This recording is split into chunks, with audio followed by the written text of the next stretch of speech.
ಇರಬೇಕು, ಮಾಡದಂತಿರಬೇಕು, ಮಾಡುವ ಮಾಟಗಳು ತಾನಿಲ್ಲದಂತಿರಬೇಕು. ಕೂಡಲ ಸಂಗಮ ದೇವರ ನೆನೆಯುತ್ತ ನೆನೆಯದಂತಿರಬೇಕು.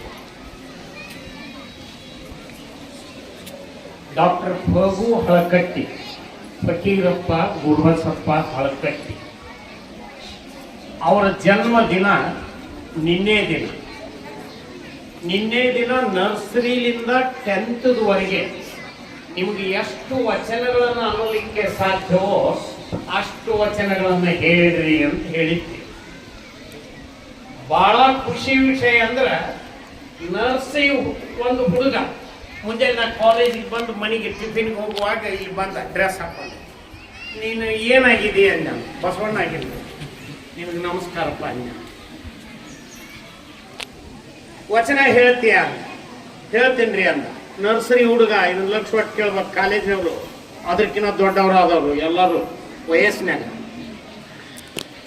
ಆ ಹುಡುಗಿ ಏನು ಹೇಳ್ಬೇಕು? ತಾಯಿ ದೇವರು, ತಂದೆ ದೇವರು, ಕೂಡಲ ಸಂಗಮ ದೇವ. ವೆರಿ ಗುಡ್ ಅನ್ಯ. ಅಲ್ಲ, ಒಂದು ನರ್ಸರಿ ಹುಡುಗ ತಾಯಿ ದೇವರು, ತಂದೆ ದೇವರು ಮುಂದೆ ಕೂಡಲ ಸಂಗಮ ದೇವ ಅಂತಾನ. ಅನ್ಲಿ, ಭಾವ ಅದು ಬೇರೆ. ಆದ್ರೆ ಆ ಹುಡುಗನ ಅಂತಿನ ಅನ್ನೋದೈತಲ್ಲ, ಅದು ಬಹಳ ಸಂತೋಷದ ವಿಷಯ. ಇದುವರೆಗೆ ಫಕೀರಪ್ಪನವ್ರ ಬಗ್ಗೆ ಎಲ್ಲರೂ ಮಾತಾಡಿದ್ದಾರೆ. ನನಗೆ ಬಹಳ ಖುಷಿ ವಿಷಯ ಅಂದ್ರೆ ಇಂಗ್ಲಿಷ್ನಲ್ಲಿ ಮತ್ತು ಕನ್ನಡದಲ್ಲಿ ಫಕೀರಪ್ಪನವರಾಗಿ ಒಂದು 7-8 ಹುಡುಗರು ಬಂದಿದ್ರು. ಹುಟ್ಟಿನಿಂದ ಅವರು ಸಂಶೋಧನೆ ಮಾಡುವವರೆಗೂ ಮರಣದವರೆಗೂ ಅವರು 2 ಲೈನು ಬಹಳ ಸುಂದರವಾಗಿ ಅವ್ರ ಡ್ರೆಸ್ ಹಾಕ್ಕೊಂಡು ಬಂದಿದ್ರು. ಕೋಟ್ ಕಾಯಂ ಇರ್ತಿತ್ತು, ಪಟಗಿರ್ತಿತ್ತು, ದೋತ್ರ ತೊಡ್ತಿದ್ರು, ವಕೀಲರಾಗಿದ್ರು. ಉಳಿದದ್ದೆಲ್ಲ ಹೇಳ್ಯಾರ. ಇಷ್ಟು ಡ್ರೆಸ್ ಇದ್ರು ಒಂದು ಗೊತ್ತಿರಲಿ ನಿಮ್ಗೆ. ಇವತ್ತು ಬಹಳ ನನಗೆ ಸಂತೋಷ ನೀಡಿದ್ದು ಅಂದ್ರೆ ಆ ನರ್ಸರಿಲಿಂದ ಹಿಡಿದು ಉಳಿದೆಲ್ಲರೂ ಆ ಡ್ರೆಸ್ನ ಬಂದು ಅವ್ರ ವಚನ ಹೇಳಿದ್ರಲ್ಲ, ಅದು ಬಹಳ ಅದ್ಭುತ. ಇದು ಇಮ್ಯಾಜಿನೇಷನ್ ಅಂತ ಕರಿತೀವಿ ನಾವು. If there is no imagination in your life, you can't create anything. Writers are writing novels, poets are writing poems because of imagination. ಕಲ್ಪನೆಯನ್ನು ಕಳ್ಕೊಂಡವರಿಗೆ ಏನೂ ಸೃಷ್ಟಿಸಲಿಕ್ಕಾಗುವುದಿಲ್ಲ. ಯಾರಿಗೆ ಕಲ್ಪನೆ ಇರ್ತೈತಿ ಅವ್ರಿಗೊಂದು ವಿಷನ್ ಇರ್ತೈತಿ. ವಿಷನ್ ಅಂದ್ರೆ ದೂರದೃಷ್ಟಿ. ಮತ್ತೆ ಎರಡಕ್ಕೂ ವ್ಯತ್ಯಾಸ ಗೊತ್ತಿರಲಿ ನಿಮ್ಗೆ. ದೂರದೃಷ್ಟಿ ಮತ್ತು ದುರದೃಷ್ಟಿ ಅಲ್ಲ, ಎರಡಕ್ಕೂ ಫರ್ಕ್ ಐತಿ. ಮತ್ತೆ ದೂರದ್ದು. ಹಾಗೆ ಇವತ್ತು ನಮಗೆ ಬಹಳ ಸಂತೋಷ ಅಂದ್ರೆ ಒಂದು ಆ ಹುಡುಗರದು ಯಾರ್ಯಾರು ಅವ್ರನ್ನ ಸಿದ್ಧಪಡಿಸಿರಿ, ತಂದೆ ತಾಯಿಗಳಿರ್ಬಹುದು, ಶಿಕ್ಷಕಿಯರದಿರಿ, ಅವರೆಲ್ಲರಿಗೂ ಅಭಿನಂದನೆಗಳನ್ನು ಸಲ್ಲಿಸ್ತಾರೆ. ನೀವೊಂದು ಬಾರಿ ಚಪ್ಪಲಿ ಹೊಡಿಬೇಕು. ಯಾಕಂದ್ರೆ ನೀವ್ಯಾರು ವಚನ ಅಂದಿಲ್ಲ, ಅದಕ್ಕೆ ಬಡದಾರ ಪಡೀತಾರೆ. ನಿಮ್ಮ ಆರೋಗ್ಯ ಚಲೋ ಆಗುತ್ತಾ? ಚಪ್ಪಲಿ ಯಾರು ಹೊಡಿತಾರ ನಿರೋಗಿಗಳಾಗ್ತೀರಿ, ಸೊಮ್ಮು ಕುಂತವ್ರು ರೋಗಿಗಳಾಗ್ತೀರಿ. ಇಷ್ಟ. ಎರಡನೇದ್ದು ವಚನಗಳನ್ನು ಏನು ಹೇಳಿದ್ರಲ್ಲ ಹುಡುಗರು, ನರ್ಸರಿಲಿಂದ 70 ವಚನಗಳವರೆಗೆ ಹೇಳ್ಯಾರ. ಇದ್ರಾಗ ನನಗೆ ಪ್ರಾಮಾಣಿಕವಾಗಿ ಒಪ್ಕೋತೀನಿ, ನನಗಂತೂ 70 ಬರೋದಿಲ್ಲ. ಇದ್ರಾಗ ಯಾರಿಗಾರ ಟೀಚರಿಗೆ ಬರ್ತಾರೋ ಅಂದ್ರೆ hats off to that teacher. ಇದನ್ನ ನಾ ಯಾಕೆ ಹೇಳ್ತೀನಿ ಅಂದ್ರೆ ನಾವು ಹೇಳೋಕದೀವಿ ಅಷ್ಟ ಅಂತ ತಿಳ್ಕೊಂಡಿರ್ತೀವಿ. ಇಲ್ಲ, ಹುಡುಗರಲ್ಲಿ ಅದ್ಭುತ ಸಾಮರ್ಥ್ಯ ಇತ್ತು ಅನ್ನೋದಕ್ಕೆ ಅವ್ರು ನೋಡಿ ಎಂತೆಂಥ ವಚನ. ಒಂದಂತೂ ನನಗೆ ಬಹಳ ಅದ್ಭುತ ಅನಿಸ್ತು. ಆ ಡ್ರೆಸ್ನಾಗೆ ಬಂದು ಈ ವಚನ ಹೇಳ್ತಾಳೆ ಅನ್ನೋದು ನನಗೆ ಗೊತ್ತಿದ್ದಿಲ್ಲ. ಎಷ್ಟು ಅದ್ಭುತ! ಕೃತ್ಯ ಕಾಯಕವಿಲ್ಲದವರು ಭಕ್ತರಲ್ಲ. ನಾವು ಭಕ್ತರಂತೂ ಊದಿನ ಕಡ್ಡಿ, ತೆಂಗಿನಕಾಯಿ ಏನೂ ಉಳಿದಿರೋದಿಲ್ಲ. ಸೇಂಟ್ ಹೊಡ್ಕೊಂಡು ಅಲ್ಲಿ ದೇವ್ರಿಗೊಟ್ಟು ಸೇಂಟ್ ಹೊಡೆದು ಒಳ್ಳೆ ಬಂದಿರ್ತೀವಿ. ನಾವು ದೇವ್ರಿಗೆ ಹೋಗೋ ಮುಂದೆ ನಾವು ಸೇಂಟ್ ಹೊಡ್ಕೊಂಡು ಹೋಗೋದಾಗ ಗೊತ್ತಿಲ್ಲ. ನಿಮ್ಮ ಸೇಂಟ್ ವಾಸನೆ ಓಣ್ಯಾಗ ಹೋಗೋರಿಗೆ ಗೊತ್ತಿರುತ್ತ. ಇಷ್ಟು ವಾಸನೆ ಬರ್ತಂದ್ರೆ ಎಲ್ಲಿಗೆ ಹೊಂಟಾರ ಇವರು? ದೇವ್ರಿಗೆ ಹೊಂಟಾರು ಅನ್ನುವಷ್ಟು ಸಜ್ಜಾಗಿ ಹೋಗ್ತೀವಿ. ಆದ್ರೆ ಭಕ್ತನ ಲಕ್ಷಣ ಹೇಳ್ತಾರೆ ಅವರು ಒಂದೇ ಸಾಲು. ವ್ಯಾಖ್ಯಾನ ವಚನ ಯಾಕೆ ಮುಖ್ಯ ಆಗುತ್ತಂದ್ರೆ ಒಂದೇ ಒಂದು ಸಾಲು. ಕೃತ್ಯ ಕಾಯಕವಿಲ್ಲದವರು, ಏನೂ ಕೆಲಸ ಮಾಡಿದವ್ರು ಏನದಿರಲ್ಲ, ಭಕ್ತರೇ ಅಲ್ಲ. ನೀವು ವಿದ್ಯಾರ್ಥಿಗಳಾದವರು ಓದಬೇಕು, ಅಧ್ಯಾಪಕರಾದವರು ಕಲಿಸ್ಬೇಕು, ರೈತರಾದವರು ಹೊಲದಾಗ ಕೆಲಸ ಮಾಡಬೇಕು, ಕಲಾವಿದ ಚಿತ್ರ ಬರಿಬೇಕು, ಸಂಗೀತಗಾರ ಇದ್ದವ್ರು ಹಾಡಬೇಕು. ಇದು ಕೃತ್ಯ. ಯಾವುದು ಬೇಕಾದ್ರೂ ಮಾಡೋ, ಅದ್ರೊಳಗೆ ದೊಡ್ಡದು ಸಣ್ಣದಂತಲ್ಲ. ಎರಡನೇ ಸಾಲು ಹೇಳ್ತಾರ, ಎಂತ ಕೃತ್ಯ? ಸತ್ಯ ಶುದ್ಧವಿಲ್ಲದುದು ಕಾಯಕವಲ್ಲ. ನೀ ಮಾಡುವುದ್ರೊಳಗ ಪ್ರಾಮಾಣಿಕತೆ ಇರಬೇಕು, ಶುದ್ಧ ಮನಸ್ಸಿನಿಂದ ಮಾಡಬೇಕು. ಹಾಗೆ ಮಾಡಿದ್ರೆ ಅದು ಕಾಯಕ. ಇರಲಿಲ್ಲ ಅಂದ್ರೆ ಹೊಟ್ಟೆ ಪಾಡಿಗೆ ಇನ್ನೇನೇನೋ ಮಾಡಿರಿ. ಒಂದೇ ವಚನದ ಎರಡೇ ಸಾಲುಗಳು ಇಷ್ಟು ಅದ್ಭುತ. ಖರೆ ಆ ವಚನದ ಸಾಲು ಬಗ್ಗೆ ಸಾಹಿತ್ಯ ಯಾರು ಓದ್ತಾರ ಇನ್ನೇನೂ ಓದಬೇಕು ಅನ್ಸೋದಿಲ್ಲ.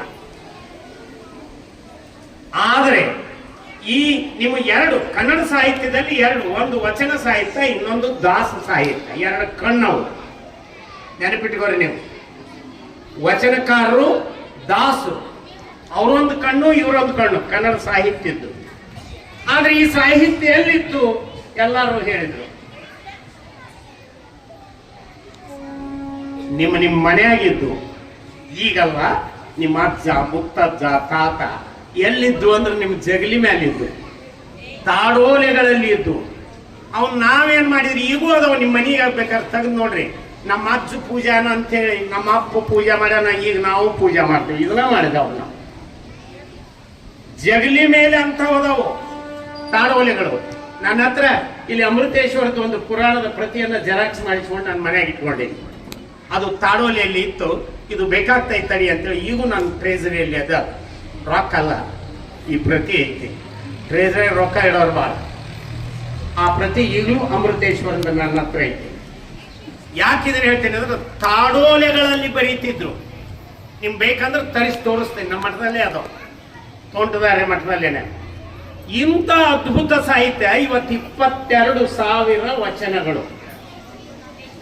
ಈ ಒಬ್ಬ ವ್ಯಕ್ತಿ ಫಕೀರಪ್ಪನವರು ಅನ್ನುವಂಥ ವ್ಯಕ್ತಿ ಓದಿದ್ದೇನು, ಎಲ್ಲೆಲ್ಲಿ ಮಾಡಿದ್ದೇನು. ಅವರು ಪ್ರಾಸಿಕ್ಯೂಟರ್ ಆಗಿ, ಸರ್ಕಾರಿ ವಕೀಲರಾಗಿ ನೇಮಕ ಆಗಿದ್ರು. ರಾಜೀನಾಮೆ ಕೊಡ್ತಾರ, ಮನಿಗೆ ಅಡ್ಡಾಡ್ತಾರ. ನಿಮ್ ಜಗಲಿ ಮೇಲೆ ಅದವನ್ನ ಕೊಡ್ರಿ ಅಂತ ಮಠಕ್ಕೆ ಅಡ್ಡಾಡ್ತಾರ. ನಮ್ಮ ಮಠನೂ ಹಂಗ ಅದಾವು. ನಿಮಗೂ ಸ್ವಾಮಿಗಳಿಗೂ ನಮಗೂ ಫರ್ಕ್ ಇಲ್ಲ. ನೀವು ಇಲ್ಲಿ ಪೂಜೆ ಮಾಡ್ತೀರಿ, ಅವ್ರು ಅಲ್ಲಿ ಪೂಜೆ ಮಾಡ್ತಾರೆ. ಇಟ ಫರ್ಕು. ಅವರು ಆಗ ಗಂಟು ಕಚ್ಚಿಟ್ಟವ್ರ. ಇವರು ಹೋಗಿ ಕೇಳಿದಾರ ಅವನ್ನ, ಕಡೆಗೆ ತೆಗಿರಿ ಅಂತ. ಅವುಗಳನ್ನ ಕುಂತು ಬರಿಬೇಕಾಗತ್ತ, ಅಷ್ಟು ಸುಲಭ ಅಲ್ಲ. ತಾಡೋಲೆಯಲ್ಲಿ ಇದ್ದದ್ದನ್ನ ಪ್ರತಿ ಮಾಡಬೇಕು, ತಿದ್ದುವುದಲ್ಲ. ಪ್ರತಿ ಮಾಡೋದಂದ್ರೆ ಇದ್ದಕ್ಕಿದ್ದಂಗ ಇರ್ಬೇಕು. ಅದ್ರಾಗ ಏನಿರುತ್ತೆ ಅದ ಇರ್ಬೇಕು. ಅದನ್ನ ಪ್ರತಿ ಮಾಡೋದು ತುಂಬಾ ಕಷ್ಟದ ಕೆಲಸ. ಆ ಸಣ್ಣ ಹುಡುಗರನ್ನ ಎಬ್ಬಿಸಿ ಕರ್ಕೊಂಡವ್ರೆ ಟೀಚರ್. ಇಲ್ಲಿ ಅವ್ರ ಜरूरत ಅವು ಮಾತಾಡ್ತಾವ. ಅಲ್ಲಿ ಸಂಬಂಧಪಟ್ಟವ್ರು ಕರ್ಕೊಂಡವ್ರಿ. ಅವ್ರಿಗೆ ತಿಳಿಯುದಿಲ್ಲ ಸುಳ್ಳ. ಈಗೇನ್ ಮಾಡ್ಯಾರಲ್ಲ ಸಾಕು, ಧನ್ಯವಾದ. ಅದಕ್ಕೆ ಈ ಅದ್ಭುತ ಸಾಹಿತ್ಯ ಕನ್ನಡದಲ್ಲಿ ಇತ್ತಲ್ಲ ನೋಡಿ. ಇವತ್ತಿನವರೆಗೆ ಈ ಏನ್ ಪುಸ್ತಕ ಅದವಲ್ಲ, ಇವನು ಬಜಾರ್ದಾಗ ತಂದಿಲ್ಲ ನಾವು. ನಮ್ಮ ಲೈಬ್ರರಿಯಾಗ ಇದ್ದು. ಈಗ ಹೆಂಗದಾವ ಹಿಂಗದಾವ, ಹೊರಗ ಬಂದಿಲ್ಲ ಅವು. ಇವತ್ತ ಬಂದದ್ದು ಗೊತ್ತಿರ್ಲಿ. ಇಲ್ಲೇ 15 ಸಂಪುಟಗಳದವು ವಚನದ್ದು. ನಿಮ್ಗೊಂದು ಹಂಗ ಸುಮ್ಮನೆ ತೋರಿಸ್ತೀನಿ. ಸಂಕೀರ್ಣ ಸಂಪುಟ 9 ಅಂತ ಐತಿ. 5, 9 ಕನ್ನಡದಂದು ಮತ್ತೆ ಅದು ಹಿಂಗ್ಯಾಕ ಐತ್ರಿ ಅಂದ್ರೆ 9 ಅಂತ ಐತಿ. ಇಂಥವು 14 ಸಂಪುಟಗಳು. ಒಂದು ಅದು ಪಾರಮಾರ್ಥಿಕ ಪದಗಳ ಅರ್ಥ ಅಂತ ಐತಿ, ಅರ್ಥಕೋಶ. 15 ಸಂಪುಟಗಳು ಕರ್ನಾಟಕ ಗೌರ್ಮೆಂಟ್ ಇದು 1980ರಲ್ಲಿ ತಂತು. ಸರ್ಕಾರನ ತಂದದ್ದು 1989. ಶಾಂತವರಿಗೆ ಗೊತ್ತೈತಿ. ಇಲ್ಲಿ ಶಿವಾನುಭವಕ್ಕಿತ್ತು. 100 ಗ್ರಂಥದ ಸೆಟ್ಗಳನ್ನು ಮನೆಗೆ ಕೊಡಿಸಿವಿ ನಾವು. ಅವಾಗ ಇದರ ಬೆಲೆ 400 ರೂಪಾಯಿ. ನಂತರ ಪ್ರಿಂಟ್ ಆದಾಗ 4,000 ರೂಪಾಯಿ. ಇಡೀ ವಚನ ಸಾಹಿತ್ಯ ಮನೆಯಾಗಿರಕ್ಕೆ 400. 100 ಸಂಪುಟಗಳನ್ನ ಹೀಗೆ ಸೆಟ್ಗಳನ್ನ ನಾವು ಕೊಡಿಸಿದ್ವಿ. ಅವು ನಮ್ಮ ಲೈಬ್ರರಿಗೂ ಅದಾವ. ಎಲ್ಲಾ ಸೆಟ್ಗಳನ್ನು ಇಲ್ಲಿ ಯಾಕೆ ಇಟ್ಟಿವಿ ಅಂದ್ರೆ ಇಡೀ ವಚನ ಸಾಹಿತ್ಯ ಅಂದ್ರೆ ಎಷ್ಟೈತಿ ನಮ್ಮ ಹುಡುಗರು ನೋಡ್ಲಿ, ಟೀಚರ್ ನೋಡ್ಲಿ ಅಂತ ಇಟ್ಟಿವಿ. ಎರಡನೇದ್ದು ಇಲ್ಲೇನು ಹೋಗು ಹಳಕಟ್ಟಿಯವ್ರ ಬಗ್ಗೆನೇ ಅದಾವ. ಇವು 15 ಸಂಪುಟಗಳದಾವ. ಹಳಕಟ್ಟಿಯವ್ರ ಬಗ್ಗೆನೆ ಅವ್ರು ಎಷ್ಟು ದುಡ್ದಾರ, ಏನಾಗೈತಿ, ಕಷ್ಟಪಟ್ಟಾರ, ಹೇಗ ಎಲ್ಲ ಒಂದೊಂದು ಪುಸ್ತಕ ಇಷ್ಟು ಗಡತ್ರ ನೋಡ್ರಿ. ಬರೀ ಇಂಥವು 15 ಅದಾವು. ಇವನು ಪ್ರಿಂಟ್ ಮಾಡಾಕ BLD ಬಿಜಾಪುರ ಸಂಸ್ಥೆ ಮೆಡಿಕಲ್ ಕಾಲೇಜಿಗೆ ಏನೈತಲ್ಲ, MB ಪಾಟೀಲ್ ಮಿನಿಸ್ಟರ್ ಅದಲ್ಲ, ಅವರು ಅದರ ಅಧ್ಯಕ್ಷರು. ಈ ಸಂಪುಟಗಳನ್ನು 30 ಲಕ್ಷ ರೂಪಾಯಿ ಖರ್ಚು ಮಾಡಿ ಇವತ್ತು ಪ್ರಕಟ ಮಾಡ್ಯಾರ. ಆ ಇಡೀ ಸಂಪುಟಗಳನ್ನು ನಾವು ಕಲಿಸ್ತೀವಿ. ಇಡೀ ಹಳಕಟ್ಟಿ ಅವರು ಏನು ಮಾಡಿದ್ರು ಅನ್ನೋದು ಬೇಕಾಗಿದ್ರೆ ಈ 15 ಸಂಪುಟಗಳನ್ನು ನೀವೆಲ್ಲ ಓದಬೇಕಾಗ್ತದೆ. ನೋಡ್ಲಿ ಅಂತ ಇರ್ತೀವಿ. ಆದ್ರೆ ಅವರು ಮೊಟ್ಟ ಮೊದಲಿಗೆ ಮಾಡಿದ್ದು ನಿಮ್ಗಾಗಲೇ ತೋರಿಸಿನಿ.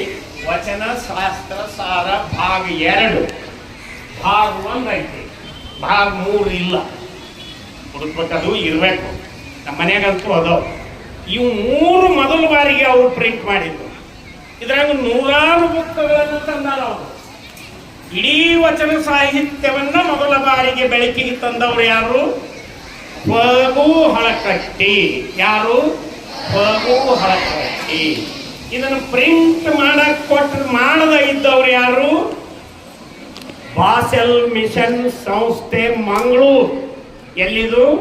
ಬಾಸೆಲ್ ಮಿಷನ್ ಸಂಸ್ಥೆ ಮಂಗಳೂರು. ಬಾಸೆಲ್ ಮಿಷನ್ ಇದ್ದದ್ದು ಯಾರ್ದದು ಸಂಸ್ಥಾ?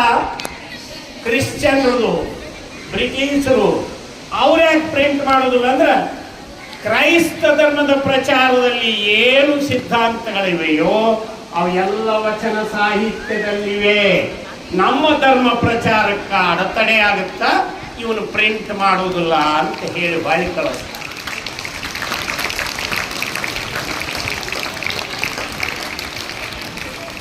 ಚಪ್ಪಲಿ ಹೊಡೆದ್ರಲ್ಲ, ಗಾಳಿ ಬಿಟ್ಟು ಅಂತ ಹೊಡೆದ್ರು, ಏನು ಬಾಳಿ ಕಳಿಸಿ ಚಲೋ ಆತಂತ ಹೊಡೆದ್ರು. ಆದ್ರೆ ಗೊತ್ತಿರಲಿ, ಒಬ್ಬ ಮನುಷ್ಯ ಮನಸ್ಸು ಮಾಡಿದರೆ ಇತಿಹಾಸಕ್ಕೆ ಹೇಗೆ ದಾಖಲಾಗ್ತಾನೆ. ನೀವು ಜನ್ಮ ಪಡಬೇಕಾದ್ರೆ ಎಷ್ಟು ತ್ರಾಸ ಆಗೈತೆ ಅನ್ನೋದು ನಿಮ್ಮ ಅವನು ಕೇಳ್ರಿ ಗೊತ್ತಾಗುತ್ತೆ. ಎಷ್ಟು ನೋವು ಉಂಡಾಳ, ಆಪರೇಷನ್ ಆಗಿರ್ತೈತಿ, ಮಗು ಸಣ್ಣದು ಹೊರಗೆ ಬರ್ಬೇಕಾಗಿತ್ತು. ಅದಕ್ಕಿಂತ ಕಠಿಣ ಕೆಲಸ. ಆ ಕೆಲಸವನ್ನು ಹಳಕಟ್ಟಿ ಅವ್ರು ಮಾಡಿದ್ರು. ಪ್ರಿಂಟ್ ಮಾಡಬೇಕಾದ್ರೆ ಆಗಲೇ ಹೇಳಿದ್ರು, ಶಾಲೆಗಳು ಹೇಳಿದ್ರು, ವಿದ್ಯಾರ್ಥಿಗಳು ಹೇಳೋರು ಹೇಳ್ಯಾರ. ಅವ್ರದ್ದು ಇತ್ತು ಒಂದು ಮನಿ ಮಾರ್ತಾರ ಅಲ್ಲ, ಏನೆಲ್ಲ ತಗೊಂಡು ಮಾಡಿಕೊಂಡವ್ರು ಅದ, ಮಾಡಿಕೊಂಡವ್ರು ಇಲ್ಲ. ಇತ್ತು ಒಂದು ಮನಿ ಮಾರ್ತಾರ. ಹಿತಚಿಂತಕ ಅಂತ ಪ್ರಿಂಟಿಂಗ್ ಪ್ರೆಸ್ ಹಾಕ್ತಾರೆ. ಏನದರ ಹೆಸರು? ಹಿತಚಿಂತಕ. ಅದರ ಮೂಲಕ ಪ್ರಿಂಟ್ ಮಾಡ್ತಾರೆ. ಗೊತ್ತಿರಲಿ, ಮನಿ ಮಾರಿ ಪ್ರಿಂಟಿಂಗ್ ಪ್ರೆಸ್ ಹಾಕಿ ಇದನ್ನ ಪ್ರಿಂಟ್ ಮಾಡ್ತಾರೆ. ಮೊದಲ ಬಾರಿಗೆ ಬಂದ ವಚನ ಶಾಸ್ತ್ರ ಸಾರ ಭಾಗ 1, ಭಾಗ 2, ಭಾಗ 3 ಇವು ಪ್ರಿಂಟ್ ಆದದ್ದು ಎಲ್ಲಿಂದ ಅಂದ್ರೆ ತೋಂಟದಾರ ಮಠ ಗದರ್. ನೀವೇನು ಓದ್ತಿರಲ್ಲ ಅದೇ ಮಠದಿಂದ ಪ್ರಿಂಟ್ ಆದದ್ದು ಇವು ಪುಸ್ತಕ. ಇಲ್ಲೇ ಇಂಥವು ಎಲ್ಲ ಅದಾವು. 15 ಸಂಪುಟಗಳು ಆ ಮಠದಿಂದ ಪ್ರಿಂಟ್ ಆಗ್ತವೆ. ಈಗ ಇದೆಲ್ಲ ನಿಮಗೆ ಗೊತ್ತಿರಬೇಕು ಇತಿಹಾಸ. ಆದ್ರೆ ಒಂದು ಇಷ್ಟು ಮಾಡಿದ ಅವ್ರು ಕಷ್ಟಪಟ್ಟು ನೋಡಿ ಮನಿ ಮಾಡಿಕೊಂಡು ಶಿವಾನು ಪತ್ರಿಕೆಗೆ ಹೇಳಿದ್ರು 3 ತಿಂಗಳಿಗೆ ಒಂದು ಬರ್ತಿತ್ತು. ಈ ವಚನಗಳು ಹೊಸ ಸಿಕ್ಕುಳ್ಳೇ ಆ ಶಿವಾನು ಪೇಪರ್ನ ಪ್ರಿಂಟ್ ಮಾಡ್ತೀವಿ. ಈಗ ನೀವು ಪೇಪರ್ ಹೋಗ್ತೀರಲ್ಲ ಮುಂಜಾನೆ, ನ್ಯೂಸ್ ಏನೈತೆ ಅಂತ ಹೋಗ್ತೀವಿ. ಇದನ್ನು ಮನೆಗೆ ಆ ಪತ್ರಿಕೆಗಳನ್ನು ಹಂಚ್ತಿದ್ರು. ಶಿವಾನುಭವನು ಪೇಪರ್ ಶುರು ಮಾಡಿ ಆ ಪೇಪರ್ನೊಳಗೆ ಈ ವಚನ ತಾವು ಸಂಪಾದನೆ ಮಾಡಿದ್ದು ಪ್ರಕಟ ಮಾಡ್ತೀವಿ. ಹೀಗೆ ಮಾಡೋ ಸಂದರ್ಭದೊಳಗೆ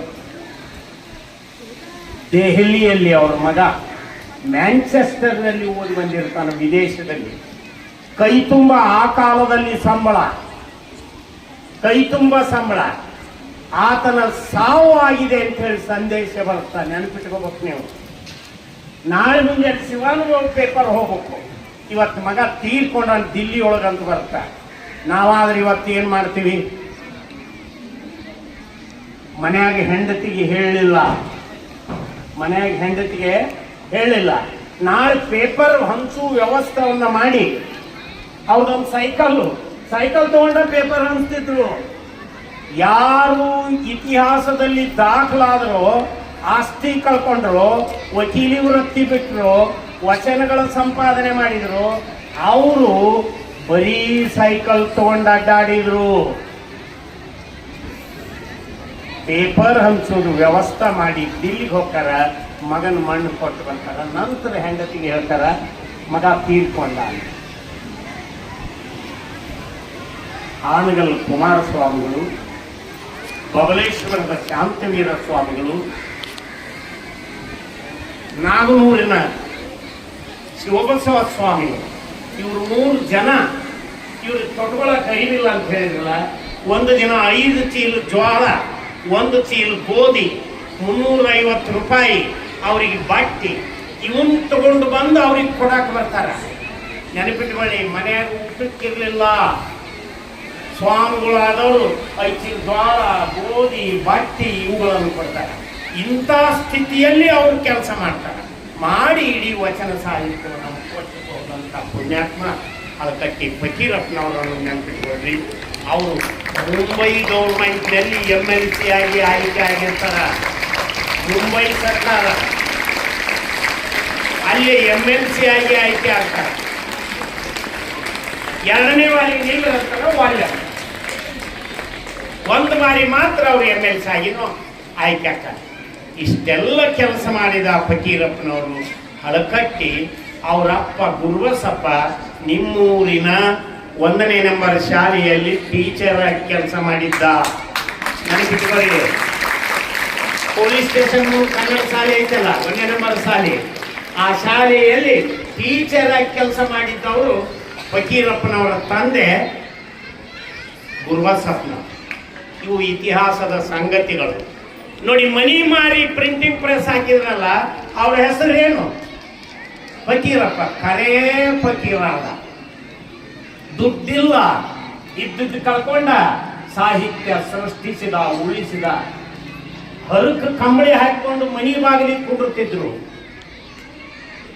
ವಚನ ಕಟ್ಟು ಪರಿಶೀಲನೆ ಮಾಡ್ತಿದ್ರು. 84 ವರ್ಷ ಬದುಕಿದ್ರು. ಅವರ ಮರಿಮೊಮ್ಮಗಳು ಇವತ್ತಿಗೆ ಪ್ರಭಾವತಿ ಅವ್ರ ಭಾಗವಹಿಸಲ್ಲ, 83 ವರ್ಷ ಅವ್ರಿಗೆ. ಅಣ್ಣಿಗೆರೆಗಾದಾರ. ಎಷ್ಟು ಮಂದಿ ನೋಡಿವಿ ನಾವು? ನೋಡೋದು ಮೊಬೈಲು, KGF, BGF ಇವನ್ನ ನೋಡ್ತೀವಿ. ಇದು ನಿಮ್ಮ ಪುಣ್ಯ. ಇವತ್ತು ಕರೆ ಅಂದ್ರ ಈ ವಚನ ಅಂದು ಫೋಟೋ ಯಾರ್ಯಾರು ತಗೊಂಡ್ರೆ ಅವರಂತೂ ಹೆಚ್ಚು ಪುಣ್ಯಶಾಲಿಗಳು. ಆ ಎಲ್ಲ ಫೋಟೋಗಳನ್ನ ನಿಮ್ಮ ಹತ್ರ ಹೇಳ್ಬೇಕು. ಅವ್ರು ಎಷ್ಟು ಕಷ್ಟಪಟ್ಟಾರ ಅನ್ನೋದು ನನಗೆ ಗೊತ್ತದ. ಎಲ್ಲರಿಗೂ ಟೈಲರಿಂಗ್ ಕಲಿಸಿದ್ರು. ಇವತ್ತು ಎದ್ದು ನಿಲ್ಲಕ್ಕೆ ಬರೋಲ್ಲ ಅವ್ರು ಕಾಲು. ಇವತ್ತು ಇಲೆಕ್ಟ್ರಿಕ್ ಬಂದಾವು, ಮಷಿನ್ ಹಾಕಿದ್ರೆ ಹಂಗ ಸರ್ಸೋದು ಆಟ ಕೆಲಸ. ಆದ್ರೆ ಎಲ್ಲರಿಗೂ ಟೈಲರಿಂಗ್ ಕಲಿಸಿದ್ರು. ಇಷ್ಟೆಲ್ಲ ಕಷ್ಟಪಟ್ಟು ಇವತ್ತು ನೋಡಿ ಫಕೀರಪ್ಪನವರ ಮರಿಮೊಮ್ಮಗಳು ನೀವು ಮಾಡಿದಂಥ ಈ ಸಂಪುಟಗಳಲ್ಲವು ವಚನ ಸಾಹಿತ್ಯ ಐತಿ, ಅವ್ರ ಬಗ್ಗೆ ಐತಿ. ಇದನ್ನೆಲ್ಲ ನೋಡಿದಾಗ ಅವ್ರ ಮರಿಮೊಮ್ಮಗಳನ್ನು ನೋಡುವ ಭಾಗ್ಯ ನಿಮಗೆ ಸಿಕ್ಕೈತಿ ಅಂತಂದು ನೀವು ಪುಣ್ಯಶಾಲಿಗಳಂತ ತಿಳ್ಕೊಂಡ್ರಿ.